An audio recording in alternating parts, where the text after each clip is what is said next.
예수 그리스도의 은혜와 평강이 주일 오후 찬양 예배를 드리는 성도님들의 삶 가운데 가득하기를 바랍니다. 우리 옆사람과 인사하겠습니다. 참 잘 오셨습니다. 네, 오후 예배 시간에 너무나 잘 오셨습니다. 일본 최고의 경영 전문가로 성장한 이와타 마스오가 쓴 결국 성공한 사람들의 사소한 차이라는 책이 있습니다. 이 책에서 저자는 똑같은 사람임에도 불구하고 어떤 사람은 승승장구를 하고 또 어떤 사람은 제자리 걸음을 하는 이유에 대해 49가지의 작은 행동과 생각의 힘의 차이에 있다라고 설명을 하고 있습니다. 저자는 생각의 차이, 마음가짐의 차이, 그리고 업무를 대하는 태도의 그 사소한 차이가 인생의 성패를 가른다라고 이 책에서 주장을 합니다. 성공한 사람들은 자신에게 주어진 시간이나 또 돈을 사용하거나 주어진 업무를 할 때에 매우 사소하고 귀찮게 여겨지는 부분들을 쉽게 지나치지 않는다라고 말합니다. 남들이 보기에 굉장히 사소하고 또 작은 부분이라고 여겨지는 그러한 부분도 소홀히 여기지 않는 태도가 성공의 밑바탕이 된다라고 저자는 주장합니다. 이 책에서 저자가 강조하는 것을 한마디로 정리하면 이렇습니다. 사소한 부분에서의 태도의 차이가 인생에 전혀 다른 결과를 가져온다라는 것입니다. 성공한 사람들의 성공 비결이 어떤 거창한 부분에 있는 것이 아니라 사소한 차이에서 시작된다라는 겁니다. 또 시인이자 작가인 신광철 씨가 쓴 인문형 인간이란 책에는 사소한 것을 대하는 태도가 왜 중요한지에 대해 이렇게 말합니다. 사소한 것에 목숨을 걸어도 좋다. 세상은 사소한 것들의 집합소이다. 이 책의 저자는 세상은 온통 사소한 것들로 이루어져 있기 때문에 사소한 것들을 대하는 태도가 굉장히 중요하다라고 말합니다. 우리의 일상은 사실 대부분 사소한 것들로 이루어져 있습니다. 그렇게 우리의 일상을 이루고 있는 그 사소한 것을 어떻게 대하느냐의 그 태도의 차이가 우리 인생을 아름답게 만들어갈 수 있고 반대로 우리 인생을 망가뜨릴 수 있다는 것이 이 책의 저자의 생각입니다. 그리고 실제로 우리가 인생을 살아가면서 사소하게 여겨지는 것들을 소홀하게 여기다 보면 더 큰 것을 잃게 되는 것을 자주 목격하게 됩니다. 우리나라 속담 중에도 바늘 도둑이 소도둑 된다 라는 이 속담이 나온 것도 이런 의미에서 나온 것 아니겠습니까? 작은 문제를 사소한 것이라고 여기며 방치하면 그 작은 문제가 우리의 삶을 무너뜨리는 매우 큰 요소가 된다는 겁니다. 우리의 삶 속에 행해지는 나쁜 습관을 방치하면 그 습관을 중심으로 계속 나쁜 버릇이 쌓이게 되면서 결국 우리의 삶을 망가뜨립니다. 반대로 좋은 습관을 길러나가면 그 좋은 습관이 쌓이고 쌓여서 우리의 인생을 아름다운 인생으로 만들어가는 겁니다. 그렇기 때문에 우리의 일상에서 일어나는 사소한 것들을 결코 소홀하게 여겨서는 안 됩니다. 인생을 아름답게 만드는 첫 시작은 매우 거창한 일에서 시작되는 것이 아닙니다. 매우 작은 일에서부터 시작됩니다. 오늘 말씀은 하나님께서 사소한 것을 소중히 여기지 않는 사울의 태도로 인해 그의 전성시대가 끝이 나는 장면이 기록되어 있습니다. 사울의 어떤 모습 때문에 하나님께서 그의 삶에서 영광을 거둬 가신 것일까요? 사울은 하나님께서 소중하게 여기는 것을 매우 가볍게 여겼습니다. 사무엘상 13장부터는 이스라엘의 첫 번째 왕으로 세움받았던 이 사울이 서서히 몰락해가는 모습이 계속해서 기록되어 있습니다. 눈에 보이는 모습은 블레셋과의 전쟁에서 승리하며 강성한 나라를 이루어가면서 매우 잘 사는 것처럼 보입니다. 그러나 실상은 전혀 그렇지 않았습니다. 외형적인 모습은 그럴듯해 보였지만 그의 내면은 전혀 그렇지 못했던 겁니다. 왜냐하면 하나님과의 관계가 깨어졌기 때문입니다. 더욱이 이 하나님과의 관계가 깨어진 것 때문에 사울은 왕권을 박탈당하기까지 합니다. 하나님께서 사울에게 이렇게 말하시죠. 내가 너를 왕으로 세운 것을 후회한다.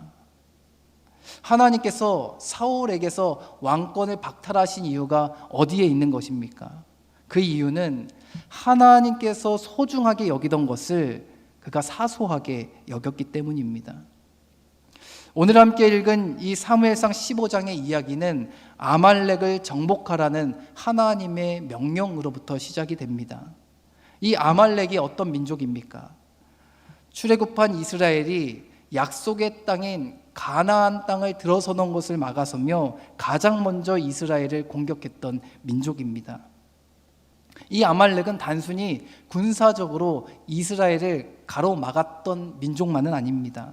더 큰 의미에서 보면 가나안 땅을 입성하게 하시는 하나님의 그 원대한 계획을 막았었던 사람들이 바로 이 아말렉 민족입니다. 즉 하나님의 뜻을 대적한 사람들인 것이죠. 하나님은 자신의 원대한 계획을 가로막았던 이 아말렉 민족을 모두 다 진멸시키라고 사울에게 명령을 내리셨습니다. 사무엘상 15장 2절과 3절 말씀을 함께 읽어보겠습니다. 만군의 여호와께서 이같이 말씀하시기를 아말렉이 이스라엘에게 행한 일 곧 애굽에서 나올 때에 내가 그들을 벌하노니 지금 가서 아말렉을 쳐서 그들의 모든 소유를 남기지 말고 진멸하되 남녀와 소아와 젖먹는 아이와 우양과 낙타와 나귀를 죽이라 하셨나이다 하니. 아멘. 하나님은 사울에게 아말렉 민족의 모든 것을 진멸하라 라는 명령을 내리셨습니다. 그런데 여기서 문제가 발생했습니다. 분명 하나님께서는 사울에게 모든 것을 진멸하라 라고 말씀하셨는데 사울은 이 하나님의 말씀을 부분적으로만 수용했습니다. 아말렉의 왕인 아각 왕을 살려두었고요. 또 자기의 눈에 좋아 보이는 것들, 값비싼 짐승들은 구별하여 남겨놓고서 그 외의 것들만 진멸했습니다. 사무엘상 15장 8절과 9절 말씀 함께 읽어보겠습니다. 아말렉 사람의 왕 아각을 사로잡고 칼날로 그의 모든 백성을 진멸하였으되 사울과 백성이 아각과 그의 양과 소의 가장 좋은 것 또는 기름진 것과 어린 양과 모든 좋은 것을 남기고 진멸하기를 즐겨 아니하고 가치 없고 하찮은 것은 진멸하리라.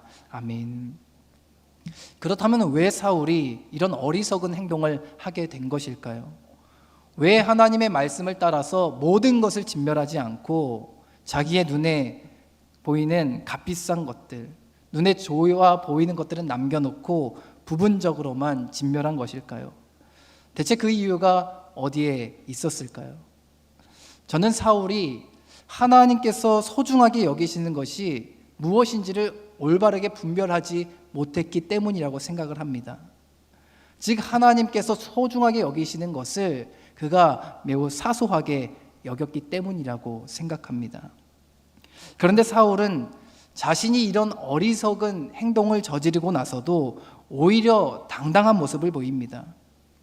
그가 사무엘을 만났을 때 그는 사무엘에게 너무나 자신 있게 자기는 주님의 명령대로 다 행했다라고 이야기합니다. 참으로 황당하죠. 사울이 정말 하나님의 명령대로 다 행한 것입니까? 그렇지 않습니다. 하나님은 분명 아말렉의 모든 것을 진멸하라라고 명령하셨습니다. 명령이 무엇입니까? 그렇게 해도 된다, 그렇게 하지 않아도 된다가 아닙니다. 반드시 그렇게 하라는 것이 명령이죠. 그런데 사울은 하나님의 말씀을 부분적으로 수용하고 자기의 뜻과 생각을 따라 일들을 추진해 나갔습니다. 20절과 21절 말씀 세번역 성경인데요. 제가 한번 읽어보겠습니다. 사울이 사무엘에게 대답하였다. 나는 주님께 순종하였습니다. 주님께서 보내시는 대로 전쟁터로 나갔고 아말렉 왕 아각도 잡아왔고 아말렉 사람도 진멸하였습니다. 다만 우리 군인들이 전리품 가운데서 양떼와 소떼는 죽이지 않고 길갈로 끌어왔습니다. 그러나 그것은 예언자께서 섬기시는 주 하나님께 제물로 바치려고 진멸할 짐승들 가운데서 가장 좋은 것으로 골라온 것입니다 라고 이야기합니다. 사울은 자기가 주님께 순종했다라고 말합니다. 그러면서 값비싼 가축들을 남겨둔 이유에 대해서 이렇게 말하죠. 가장 좋은 제물로 하나님께 제사 드리려고 남겨둔 것입니다. 매우 그럴듯한 변명 아닙니까? 그런데 사무엘이 이 말을 듣고 사울에게 무엇이라고 이야기합니까? 22절 말씀 제가 읽어보겠습니다. 사무엘이 나무랐다. 주님께서 어느 것을 더 좋아하시겠습니까? 주님의 말씀에 순종하는 것이겠습니까? 아니면 번제나 화목제를 드리는 것이겠습니까? 잘 들으십시오. 순종이 제사보다 낫고 말씀을 따르는 것이 수량의 기름보다 낫습니다. 아멘. 사무엘이 사울에게 이렇게 이야기합니다. 당신은 순종한 것이 아닙니다. 당신은 순종했다고 말하지만 당신은 절대로 순종한 것이 아닙니다. 순종이란 하나님의 모든 말씀 앞에 복종하는 것이 순종입니다. 하나님 말씀 앞에 자기의 생각을 덧붙이거나 자기의 뜻을 따라 행하는 것은 순종이 아닙니다. 아무리 값비싼 가축으로 하나님께 제사를 드린다 할지라도 하나님은 그 제사를 기뻐하지 않으십니다. 왜냐하면 하나님은 중심을 보시는 분이시고 마음을 보시는 분이시기 때문입니다. 하나님께서 기뻐하시는 예배는 거창한 행위가 있는 그런 예배가 아니라 순종이 담겨 있는 예배입니다. 그러므로 당신은 순종하지 않은 것입니다 라고 이야기하는 겁니다. 사울이 하나님의 말씀을 온전히 순종하지 않고서도 이렇게 당당할 수 있었던 이유가 무엇이었을까요? 그는 하나님께서 무엇을 소중하게 여기시고 무엇을 가치 있게 여기시는지 전혀 알지 못했기 때문입니다. 사울은 굉장히 큰 착각을 하며 살았습니다. 아말렉이라는 하나님의 원대한 계획을 막아섰던 그 큰 대적을 물리쳤으니 그 이후에 일어나는 일들, 전리품을 정리하는 일들 정도는 자기 마음대로 행해도 된다라고 생각했습니다. 하나님이 말씀하셨던 그 부분을 너무 가볍게 여겼던 겁니다. 자기의 생각으로는 전리품 정리하는 그 정도의 일은 그리 중요하지 않다라고 생각했던 겁니다. 전쟁의 승리가 중요한 것이지 말씀이 온전히 순종하는 것은 그리 중요한 문제가 아니다라고 여긴 겁니다. 그러나 여러분, 하나님이 주목하시는 것은 단순히 외형적인 성과나 결과물이 아닙니다. 하나님께서 이보다 더 관심 있게 주목하시는 것은 매우 작은 부분입니다.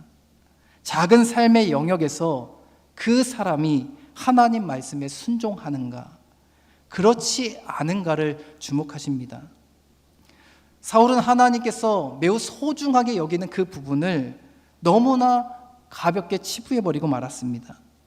하나님이 지금 어느 것에 가치를 두고 무게를 두고 계시는지 전혀 알아채지 못했습니다. 그 결과 하나님께서 그의 삶에서 영광을 거두어 가셨습니다.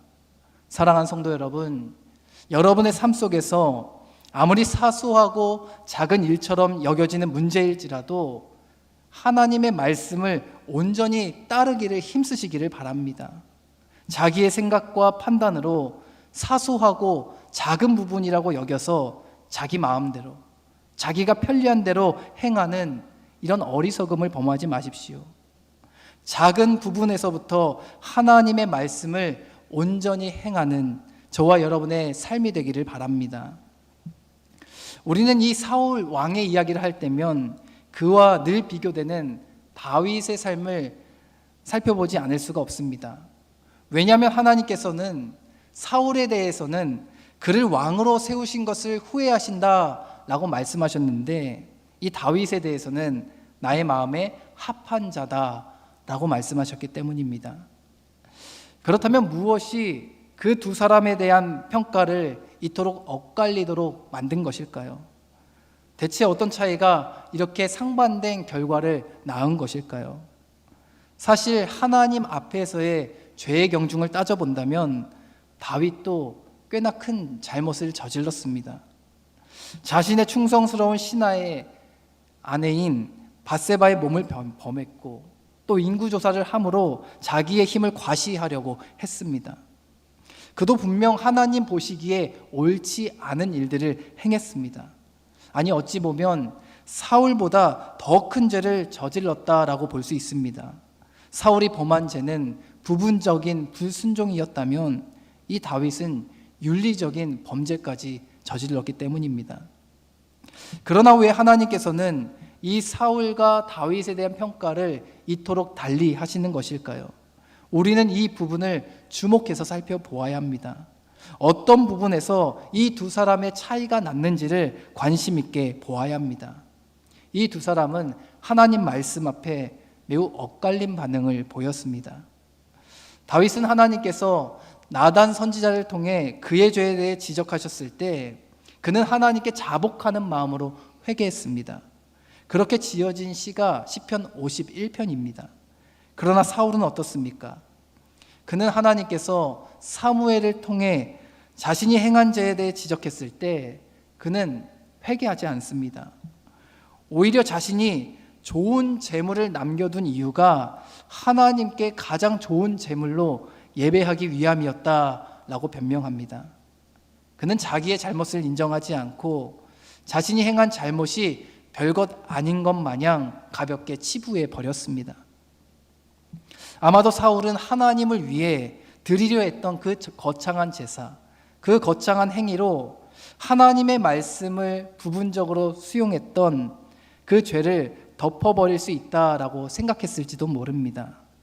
그런데 사무엘이 사울의 행동에 대해 무엇이라고 이야기합니까?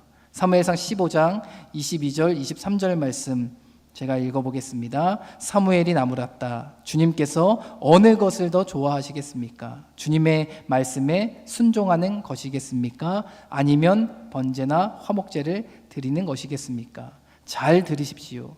순종이 제사보다 낫고 말씀을 따르는 것이 수장의 기름보다 낫습니다.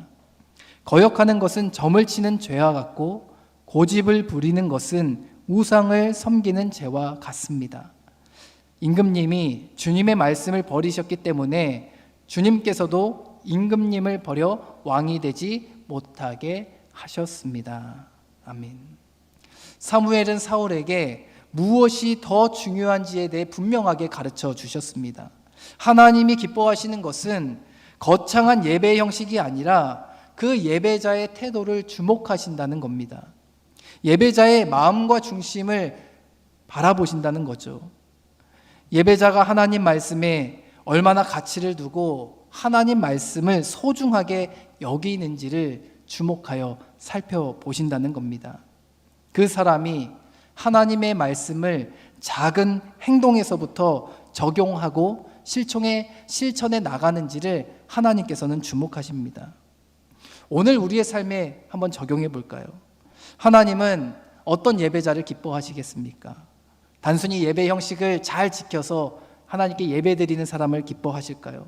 아니면 하나님이 내게 말씀하신 그 말씀을 마음판에 새기고 내가 속한 가정에서, 내가 속한 일터에서, 내가 속한 사업장 안에서 그 말씀을 하나하나 실천해 나가려고 노력하는 사람을 기뻐하실까요?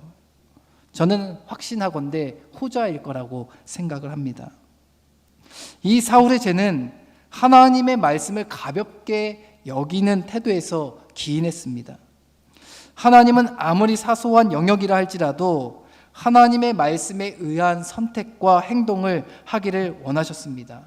그러나 사울은 자기의 생각에 작은 부분이라고 생각되어지는 부분에서는 자기의 생각을 앞세우는 어리석은 행동을 취했습니다.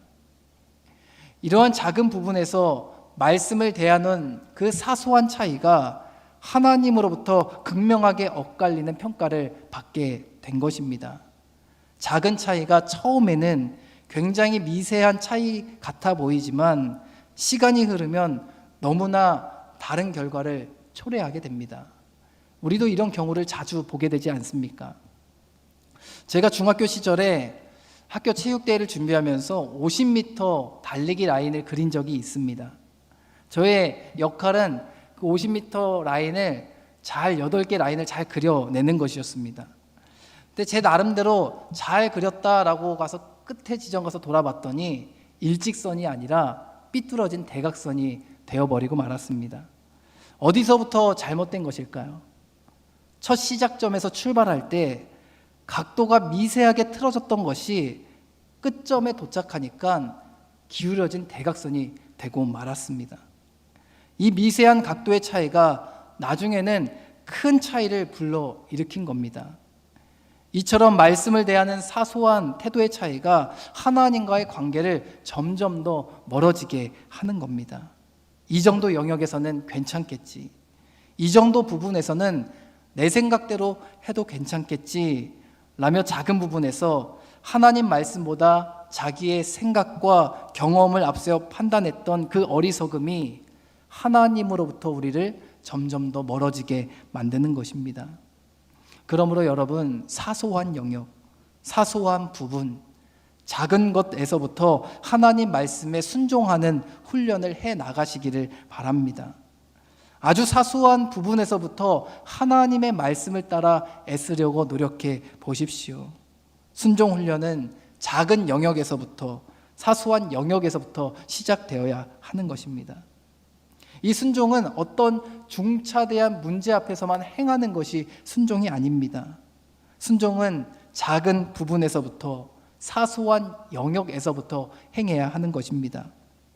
사도 바울은 디모데전서 4장 7절을 통해 우리에게 이런 권면을 합니다. 경건에 이르도록 몸을 훈련하십시오. 작은 부분에서부터, 사소한 영역에서부터 하나님의 말씀을 따라 선택하고 하나님 말씀에 나의 몸을 복종시키는 훈련을 우리는 함께 해 나가야 합니다. 이러한 말씀을 대하는 작은 차이가 커다란 믿음의 차이를 만들어내는 것입니다. 운동선수들의 실력 차이는 기본기의 차이에서 시작된다라고 이야기합니다. 운동만 그렇습니까? 신앙생활도 마찬가지입니다. 그러므로 우리는 작은 부분에서부터 신앙훈련을 게을리해서는 안 됩니다. 우리의 삶이 훈련을 통해 완벽해질 수는 없지만 우리의 거룩한 습관은 우리를 하나님 곁으로 머무는 삶으로 이끌어줍니다. 사랑하는 성도 여러분, 일상의 작은 부분에서부터 하나님의 말씀을 늘 적용하고 실천하는 삶을 살아가기를 힘써 노력하십시오. 하나님 보시기에 아름다운 인생은 사소한 태도의 차이에서부터 만들어지는 것입니다.